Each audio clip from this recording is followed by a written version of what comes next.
Our next guest is one of my favorite people in the world, right? Joining us on the Mercedes-Benz van phone line, Hall of Famer, Super Bowl champion, mentor to me in the broadcast game, that's for darn sure, Mr. Kurt Warner. Hey, Kurt, how we doing? Good, my man. How are you? I'm doing really well. It's so good to speak to you. I remember putting your name on my wish list for guests when I was asked to join the show, and they came back and they said you were already booked in on Thursday, and so I was excited to get you on. How you doing? I am doing well. How you doing? What's excitement of the draft? I mean, is this, you still think back to your time and what it's all about? I do. I think back. It's one of the best memories I have. 24 years ago in New York City at Radio City Music Hall with my family, everybody present. But the question I had for you on this is, and I saw the movie, of course, which is phenomenal. But they show the draft day for you and the couple days that it goes and where your name's not called. And what were you feeling inside, the emotions and where you were in life right then and with the family and everything like that, moving in that direction, wondering where your dream was going to come? Yeah, I mean, obviously I was in a completely different situation than you were, knowing that, you were going to get drafted, you were going to get drafted high, all of those things. But I think still the fact that, I played the game, the fact that, I was in that moment and I had dreamed about it so many times, I still sat there through the entire drafts going, is this where I'm going to be picked? Starting at the number one pick. Like, you still have the dream that, I know maybe somebody saw something in me and they're going to draft me number one. Okay, they didn't. But I would go through every single one of the picks, all the way through the seventh round, just going, okay, maybe this is the pick. Maybe, this is the team that saw me and saw something and they're going to draft me. And, so that's what, the entire moment was. There was hope throughout the entire draft that my name would be called, because all I wanted was an opportunity to compete at the next level. And, and doesn't mean you have to get drafted. Obviously, we know that, and it happened for me. But you kind of always felt like that would guarantee me a shot at my dream. And so, I sat there for, each day of the draft and each pick, and was hoping that my name was going to be called. And, it was disappointing, obviously, to not have my name called, even though it wasn't necessarily anything that I thought, well, if I don't get called, whatever. You just hope, because it's your dream. I mean, it's part of this big dream that we have. One of those parts of it is hearing your name called on the podium from the commissioner to say that you're getting a chance to play in the NFL. We're talking with Pro Football Hall of Famer Kurt Warner. You can reach him on Twitter at Kurt13Warner. He will be on the network's coverage tonight of the 2022 NFL Draft from Las Vegas. It kicks off tonight at 8 Eastern Time. You do a tremendous job breaking down quarterbacks. You do it on your off time because you just love it. Is there a quarterback in this year's draft, because it's been considered a bit of a underwhelming class, and I don't necessarily buy into that, because you never quite know how it's going to play out. You're a Hall of Famer. I was drafted second overall. Look where we're sitting in different places. It always depends on what it looks. Is there a quarterback that you watched and kind of broke down where you really see some upside that a team would benefit if they were to go out and draft him? Yeah, there are. I actually like the top two guys, again, a little bit more than the other guys. And I talk about really the top five guys that could probably go, first, second round guys. But I'm with you, Ryan. I think it's one of those things where it's so disappointing to me when a guy can have, a great college career, do some great things in college, and then all of a sudden we get close to the draft, and all of a sudden people are kind of knocking them down, and no, they don't have an upside, they don't have, the ceiling that we want, and whatever. I mean, I watched Kenny Pickett play, and I thought he had an unbelievable year last year, and he had a consistent year, or game in and game out. He made big plays. He carried his team week in and week out. They asked him to throw the ball down the field. It wasn't just a bunch of dink and dunks and wide receiver screens. I mean, he bought time. I mean, I watched the tape, and, you heard people, recently kind of knocking him down. Maybe they won't go. So I went back and watched more tape, and I was more impressed when I watched tape the next time than I was the last time. Same happened for me with Malik Willis. That you watch just a handful of tapes the first time or games, and then you go back and you watch some more games. And I was more impressed the more I watched both of these guys. their command of the football, their touch on the football, their ability to make plays, their ability to process, through their plays. So I'm excited about the top two guys. A lot of people aren't. I'm a guy that says, hey, I'm going to look at what they did in college. I'm going to watch it on tape because, as you said, we can't project how they're going to grow and how much they're going to grow at the next level.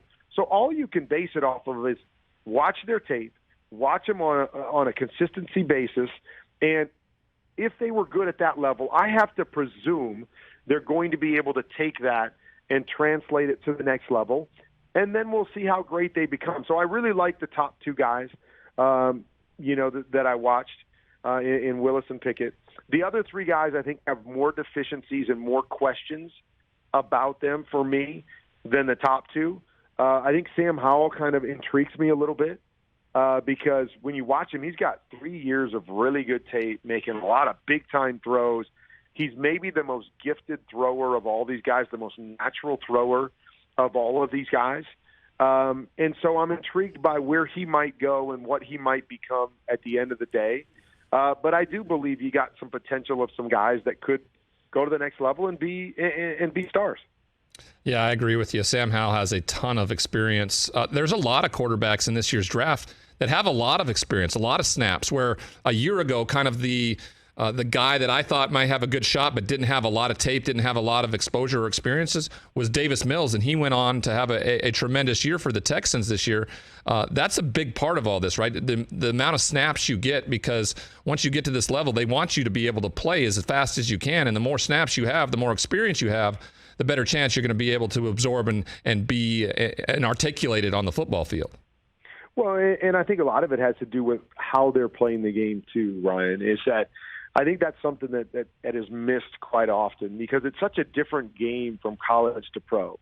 And, a lot of times when I break down tape for the draft and I watch these college offenses, I don't even know how to assess these quarterbacks because I know they're not playing the game in college the way they're going to be playing in the NFL. Right. And so it's hard for me to go, I don't really want to project this guy because I haven't seen enough of what I expect him to have to do at the next level.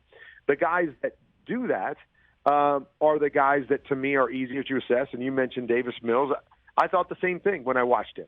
I'm like, this guy really intrigues me. I know nobody's talking about him, but the consistency by which he plays, the technique with which he plays the game, gives him a chance to be successful at the next level. Doesn't guarantee he's going to be a superstar, but gives him a chance in a unique way, and that's kind of how I break down the tape as well, and that's why I say with Kenny Pickett, I think they asked him to do a lot of things that he's going to do at the next level, and he showed that he could do it and do it at a high level and do it through the course of an entire season, and that's why I put him kind of above everybody else, but why I'm intrigued. Does he have to get better? Yes.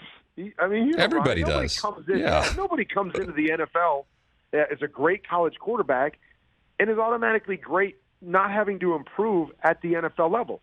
Everybody's got to get better and improve, and that's the unknown that we don't know, and why you have guys like myself or Tom Brady that in college it was like, but you get to the NFL, and these are guys that can continually grow and get better in different ways and get acclimated to the speed, and the speed maybe brings out the best in them. Playing against the best players takes them to another level, and that's what we don't know. And so to try to project that and everybody throwing out the ceiling and the upside words, I'm like, you have no idea what this guy's upside is, because I don't know if you agree with me, Ryan, but usually when guys grow at the next level, it's not because they throw the ball farther or they run faster. It's because mentally they take themselves to a different place. And that's the thing that nobody knows about any of these guys.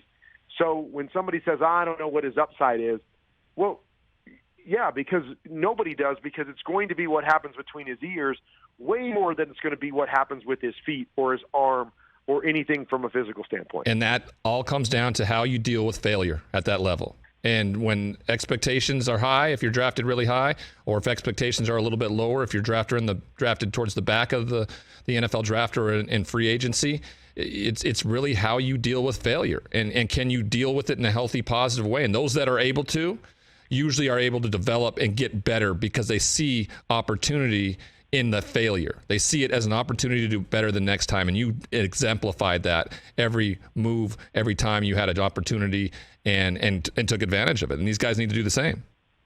I mean, no doubt. I mean, that's the thing that we know is no matter how good you are in college or even in the NFL, there's going to be those moments, whether it's the moments in the course of a game or whether, it's a game or a stretch of games where you don't play your best football.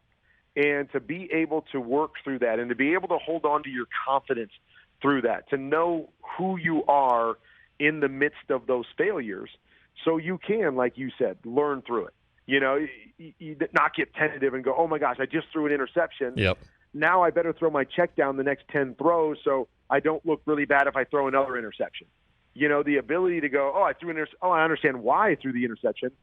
I'm going to make that same throw this next time because I believe I can make it, but I'm going to do it a little bit differently. And so it does become so key. And, those are all the unknowns. And it's the beautiful part of the position, and it's the most difficult part of the position is, trying to figure out what you can and cannot do, what you can be and what you can't be, and how to make different throws. I remember hearing that great story about Peyton Manning. I don't know if Marsha was telling you this, but he would go into practice or even games, and he'd try to make a throw in a game, and he's like, man, I know I can make that throw because I made it in college. And then he'd go and make that throw, try to make the throw again, and again it gets intercepted. And eventually he goes, okay, I had to learn that I couldn't make that throw in the NFL. Yep. And the only way to learn it is to try it and to try it again and to try it again and then realize, I keep thinking I can make it, but it's showing me that I can't.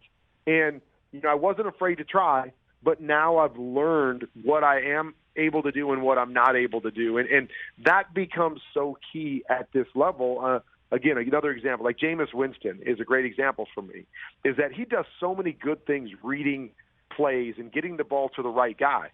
But he hasn't figured out what throws he can make and what he can't make at this level. And it's been the one thing that's held him back from being that guy in the NFL, and the one thing he's got to figure out if he ever wants to become that franchise guy that a team invests in for the long term. But I think you make a great point. It's learning through the errors and the struggles and learning how that's going to make you better and being able to make the changes that do just that. Yeah, exactly. Kurt, you have a wonderful show tonight. We appreciate you hanging out with us. I can't wait to speak with you again here soon, and love to your family. All right, man. Same to you, and enjoy the rest of the show and enjoy the draft. Yes, sir. Kurt Warner, everybody. Thanks, Pro Football Hall of Famer, Super Bowl champion. Hey, you watched all the way to the end. Thanks for that. Watch more right here.